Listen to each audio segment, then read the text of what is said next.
ఆత్మబంధువులకి నమస్తే స్వామి. ప్రతిరోజు చాలా మందిని గమనిస్తూ ఉంటామండి మనము.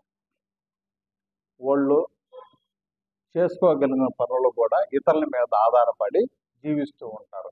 సపోజు పక్కింటి ఆమె కూరగాయలకు పోతూ ఉన్నానని చెప్పేసి బయలుదేరింది అనుకోండి. బయట పోతా ఉంటుంది. ఎక్కడికి పోతున్నాము అని అడుగుతారు. అక్కడ నేను కూరగాయలకు పోతానంటే నాకు కూడా ఈ వంకాయలు తెచ్చేయమ్మా, ఈ బెండకాయలు తెచ్చేయమ్మా అని ఏదో ఒక పని చెప్తూ ఉంటారు. అలా చెప్పిన దానివల్ల ఆమె ఏమవుతుందంటే మొహమాటానికో వాళ్ళ మీద అభిమానం తెచ్చిస్తాను అక్క అని చెప్పి తెచ్చిస్తాను ఏముంటుంది. అలా చేసిన దానివల్ల అది కర్మబంధంగా తయారయ్యి మీరు మళ్ళీ తిరిగి అనుభవించాల్సి వస్తుందండి.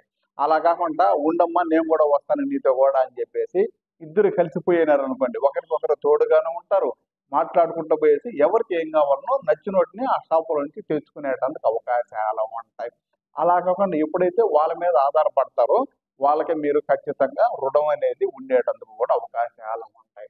అదేవిధంగా కొన్ని దగ్గరలో పోతాము, కొంతమంది కొన్ని వస్తువులు తీసుకుంటాం. సపోజ్ ఎక్కడన్నా బ్యాంకుకి పోయాము, పెన్ను లేదు, పెన్ను తీసుకుంటారు రాసుకునేదానికి. వాళ్ళు ఏమంటే ఆ పెన్ను కోసం వెయిట్ చేస్తారు, లేదు వాళ్ళు ఏదైనా పని చూసుకొని వచ్చే లోపల వీళ్ళు మర్చిపోయి జోబులో పెట్టుకొని కూడా వెళ్ళిపోతూ ఉంటారు.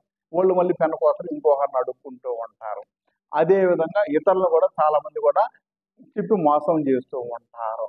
అలా చేసిన దానివల్ల ఇన్ని కూడాను కర్మబంధాలుగా తయారయ్యి మీరు ఖచ్చితంగా ఈ జన్మలో కానీ రాబోయే జన్మలో కానీ అనుభవించవలసి ఉంటుంది. అందుకని మీరు చేసుకోగలిగిన పనులు ఏమన్నా ఉంటే మీరే చేసుకోవాలి తప్ప ఇతరుల మీద ఆధారపడకూడదు.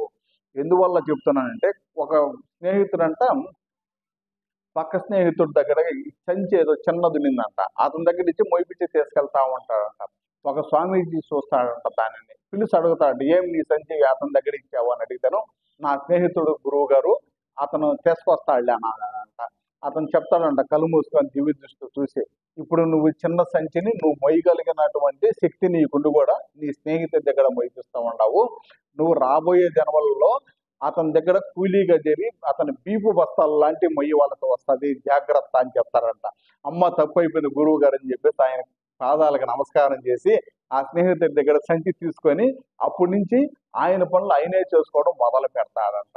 సో దానికని దయచేసి అర్థం చేసుకొని మీరు చేసుకోగలిగిన పనులు ఏమంటే మీరే చేసుకోవాలి తప్ప ఇతరుల మీద ఆధారపడకుండా జీవించాలని, మీరు సంపూర్ణమైన ఆరోగ్యంగా ఆనందంగా ఉండాలని నేను కూడా మనస్ఫూర్తిగా కోరుకుంటున్నాను. ధన్యవాదాలు.